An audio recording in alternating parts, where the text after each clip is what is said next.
ನಮಸ್ಕಾರ. ಒಬ್ಬ ಪುಟ್ಟ ಬಾಲಕ ತನ್ನ ತಾಯಿಯೊಂದಿಗೆ ಜಗಳ ಮಾಡಿ ತಾಯಿ ಜೊತೆಗೆ ಕಿರ್ಚಾಡಿ ಆ ತಾಯಿಗೆ ಹೇಳ್ತಾನೆ, ನಾನು ನಿನ್ನನ್ನು ದ್ವೇಷಿಸುತ್ತೇನೆ, ನಾನು ನಿನ್ನನ್ನು ದ್ವೇಷಿಸುತ್ತೇನೆ ಅಂತ. ಆವಾಗ ತಾಯಿ ಆ ಬಾಲಕನಿಗೆ, ಮಗುವಿಗೆ ದುರ್ಗುಟ್ಟಿ ಸಿಟ್ಟಿಗೆದ್ದು ನೋಡ್ತಾಳೆ. ಆವಾಗ ಮಗು ಅನ್ಕೋತಾನೆ, ಇನ್ನೇನು ತಾಯಿ ನನ್ನನ್ನು ಬಡಿಬೋದು ಅಂತ ಹೇಳಿ, ಹೊಡಿಬೋದು ಅಂತ ಹೇಳಿ ಆ ಬಾಲಕ ನಿನ್ನನ್ನು ನಾನು ದ್ವೇಷಿಸುತ್ತೇನೆ ಅಂತ ಅನ್ಕೋತೇನಂತಂದರೆ ಆ ಊರಾಚಿರತಕ್ಕಂಥ ಒಂದು ಕಣಿವೆ ಹತ್ತಿರ ಹೋಗಿಬಿಡ್ತಾನೆ. ಆ ಕಣಿವೆ ಹತ್ತಿರ ಹೋಗಿ ಅಲ್ಲಿನೂ ಕೂಡ ಕಿರಿಸ್ತಾನೆ. ಏನು ಕಿರಿಸ್ತಾನೆ ಅಂತ ಕೇಳಿದ್ರೆ, ನಾನು ನಿನ್ನನ್ನು ದ್ವೇಷಿಸುತ್ತೇನೆ, ನಾನು ನಿನ್ನನ್ನು ದ್ವೇಷಿಸುತ್ತೇನೆ ಅಂತ ಅಲ್ಲಿ ಕೂಡ ಕಿರಿಸ್ತಾನೆ. ಆವಾಗ ಆ ಬಾಲಕ ಕಿರಿಚಿದಾಗ ಆ ಕಣಿವೆಯಲ್ಲಿ ಏನಂತಂದರೆ, ನಾನು ನಿನ್ನ ದ್ವೇಷಿಸುತ್ತೇನೆ, ನಾನು ನಿನ್ನ ದ್ವೇಷಿಸುತ್ತೇನೆ ಅಂತ ಪ್ರತಿಧ್ವನಿನ ಮೊಳಗುತ್ತದೆ. ಆವಾಗ ಆ ಬಾಲಕನಿಗೆ ಆಶ್ಚರ್ಯ ಆಗಿಬಿಡ್ತದೆ. ಏನಿದು ವಿಚಿತ್ರ, ಇದು ಮೊದಲ ಸಲ ಕೇಳ್ತಾ ಇದ್ದೀನಲ್ಲ, ನಾನು ನಿನ್ನನ್ನು ದ್ವೇಷಿಸುತ್ತೇನೆ ಅಂತ ಅಂದಿನೇ ಅಲ್ಲೇ ಬರೋ ನಿಂತು ಯಾರ ಮತ್ತೆ ನನಗೆ ಪ್ರತಿಧ್ವನಿಯಾಗಿ ಹೇಳ್ತಾ ಇದ್ದಾರಲ್ಲ, ನಾನು ನಿನ್ನ ದ್ವೇಷಿಸುತ್ತೇನೆ ಅಂತ ಮತ್ತೆ ಅಲ್ಲಿ ಯಾರೋ ಹೇಳ್ತಾ ಇದ್ದಾರಲ್ಲ ಅಂತ ಆ ಹುಡುಗ ಗಾಬರಿ ಬಿಡ್ತಾನೆ. ಆವಾಗ ಆ ಬಾಲಕ ಮತ್ತೆ ವಾಪಸ್ ತನ್ನ ತಾಯಿ ಹತ್ರ ಬರ್ತಾನೆ.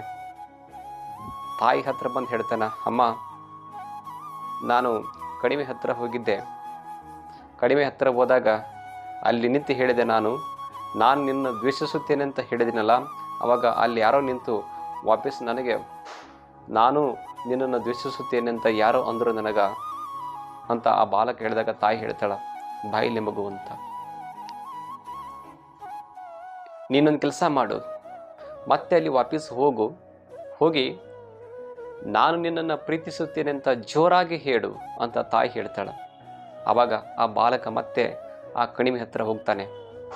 ಕಣಿವೆ ಹತ್ತಿರ ಹೋಗಿ ಮತ್ತೆ ಜೋರಾಗಿ ಹೇಳ್ತಾನೆ, ನಾನು ನಿನ್ನನ್ನು ಪ್ರೀತಿಸುತ್ತೇನೆ, ನಾನು ನಿನ್ನನ್ನು ಪ್ರೀತಿಸುತ್ತೇನೆ ಅಂತ ಆ ಬಾಲಕ ಜೋರಾಗಿ ಹೇಳ್ತಾನೆ. ಮತ್ತೆ ಅದೇ ಪ್ರತಿಧ್ವನಿ, ನಾನು ನಿನ್ನನ್ನು ಪ್ರೀತಿಸುತ್ತೇನೆ, ನಾನು ನಿನ್ನನ್ನು ಪ್ರೀತಿಸುತ್ತೇನೆ ಅಂತ ಪ್ರತಿಧ್ವನಿ ಆಗ್ತದೆ.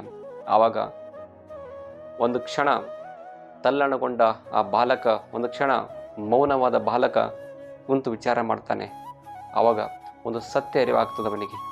ಏನಂತಂದರೆ, ಈ ಜೀವನ ಅಂತಕ್ಕಂಥದ್ದನ್ನು, ಈ ಜೀವನ ಅನ್ನೋದು ಏನಂತ ಕೇಳಿದ್ರೆ ಒಂದು ಪ್ರತಿಧ್ವನಿ ಅಂತ ಅರ್ಥ ಮಾಡ್ಕೊತಾನೆ.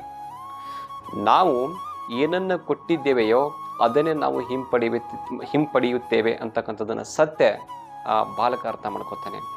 ನಾವು ಜನರಿಗೆ ಏನನ್ನು ಕೊಟ್ಟಿದ್ದೇವಲ್ಲ ಅದನ್ನೇ ಏನಪ್ಪ ಅಂದ್ರೆ ನಾವು ವಾಪಸ್ಸನ್ನು ಪಡ್ಕೋತೀವಿ. ನಾವು ಜನರಿಗೆ ಕೆಟ್ಟದ್ದನ್ನು ಕೊಟ್ಟಿದ್ದೇವಪ್ಪ ಅಂತಂದರೆ ಆ ಜನರು ಕೂಡ ನಮಗೆ ವಾಪಸ್ ಕೆಟ್ಟದ್ದನ್ನು ಕೊಡ್ತಾರೆ. ಜನರಿಗೆ ಒಳ್ಳೆಯದನ್ನು ಕೊಟ್ಟಿದ್ದೇವಂತ ಕೇಳಿದ್ರೆ ಆ ಜನರು ಕೂಡ ನಮಗೆ ವಾಪಸ್ ಒಳ್ಳೆಯದನ್ನು ಕೊಡ್ತಾರೆ. ನಾವು ನೋಡ್ತಕ್ಕಂಥ ದೃಷ್ಟಿ ಇನ್ನೊಬ್ಬರಿಗೆ ಚೆನ್ನಾಗಿತ್ತಪ್ಪ ಅಂದರೆ ಅವ್ರು ನೋಡ್ತಕ್ಕಂಥ ದೃಷ್ಟಿ ಕೂಡ ನಮಗೆ ಚೆನ್ನಾಗಿನೇ ಇರ್ತದೆ. ನಾವು ಕೆಟ್ಟ ದೃಷ್ಟಿ ಇಟ್ಕೊಂಡು ನೋಡಿದ್ರಪ್ಪ ಅಂತಂದರೆ ಅವರು ನಮಗೆ ಕೆಟ್ಟ ದೃಷ್ಟಿ ಇಟ್ಕೊಂಡು ನೋಡ್ತಾರೆ. ಇದು ಜೀವನದ ಸತ್ಯ ಅಂತಕ್ಕಂಥದ್ದನ್ನು ಈ ಒಂದು ಸ್ಮಾಲ್ ಸ್ಟೋರಿ ಮುಖಾಂತರ ಜೀವನ ಅಂತಕ್ಕಂಥದ್ದನ್ನು ಒಂದು ಪ್ರತಿಧ್ವನಿ ಥರ ಏನಪ್ಪ ಅಂತಂದರೆ ನಾವು ಅಳವಡಿಸಬೇಕಾಗ್ತದೆ. ಎಷ್ಟು ಅದ್ಭುತವಾಗಿರತಕ್ಕಂಥ ವಿಚಾರ ಅಲ್ವಾ?